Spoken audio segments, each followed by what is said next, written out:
Ada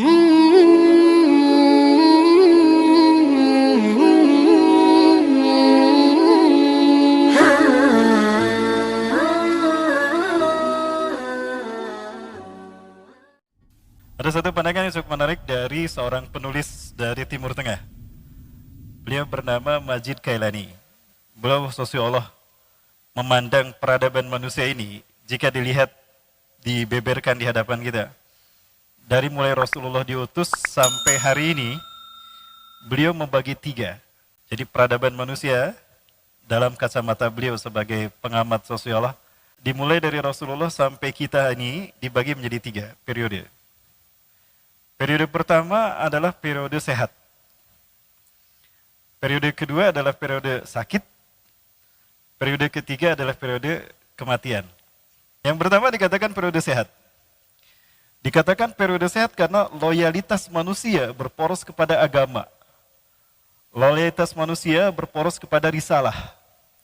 Sehingga seseorang dimuliakan, seseorang dihormati karena ketakwaannya. Karena iman dan Islamnya. Makin bertakwa seseorang, makin beriman seseorang, makin taat dia dengan Islamnya, makin mulia dia di sisi manusia, apalagi di hadapan Allah. Periode ini diwakili oleh Rasulullah dan para sahabat.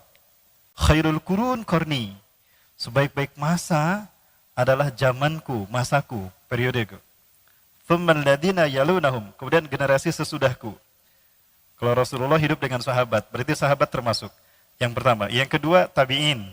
Generasi sesudah sahabat. Yang ketiga, tsummal ladzina yalunahum. Kemudian orang-orang sesudah mereka. Generasi tabi'ut tabi'in.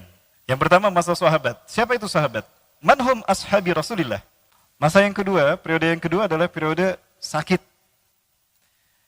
Disebut periode sakit karena loyalitas manusia bergeser. Tidak lagi kepada tauhid, tidak lagi kepada risalah, tapi lebih kepada orang-orang yang berkuasa atau kepada kekuasaan. Sehingga seseorang dihormati dan dimuliakan, tolok ukurnya itu adalah kekuasaan. Dan orang-orang yang dekat dengan penguasa, itu yang lebih dihormati. Nah, periode ini diwakili oleh periode Mulkan.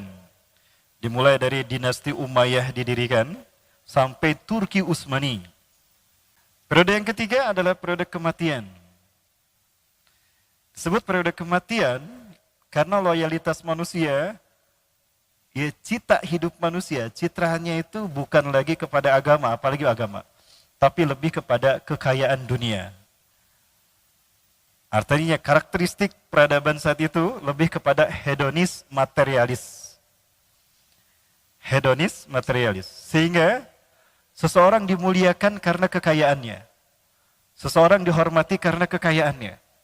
Dan bahkan kekayaan ini menjadi satu citra yang pasti didapatkan ketika seseorang berkuasa. Sehingga orang beramai-ramai, mereka berlomba-lomba berkuasa. Karena di balik kekuasaan itu ada kekayaan. Betul? Tapi di zaman inilah manusia mengalami kematian. Ya, karena manusia betul-betul menghambakan diri kepada dunia. Dan kondisi umat Islam itu mengalami kondisi yang terparah dalam sisi akidah. Ya, mereka bukan hanya terkena oleh penyakit hedonis materialis, tapi lebih kepada wahan. Virus wahan menjangkit mereka. Ya, bukan hanya virus COVID-19, tapi virus wahan. Apa itu wahan? Hubbud dunya wa karahiyatul maut. Cinta dunia dan takut mati. Sehingga tidak ada niatan untuk memperjuangkan agamanya. Tidak ada niatan untuk membela agamanya. Karena takut kehilangan dunia. Dalam kondisi seperti itu, umat Islam terhina di hadapan Allah dan dinistakan oleh musuh-musuhnya. Na'udzubillah, summa na'udzubillah. Periode sakit ini adalah zaman kita hari ini. Betul? Jadi kita dalam keadaan kondisi kematian. Kalau begitu sama-sama ucapkan innalillahi wa inna ilaihi raji'un.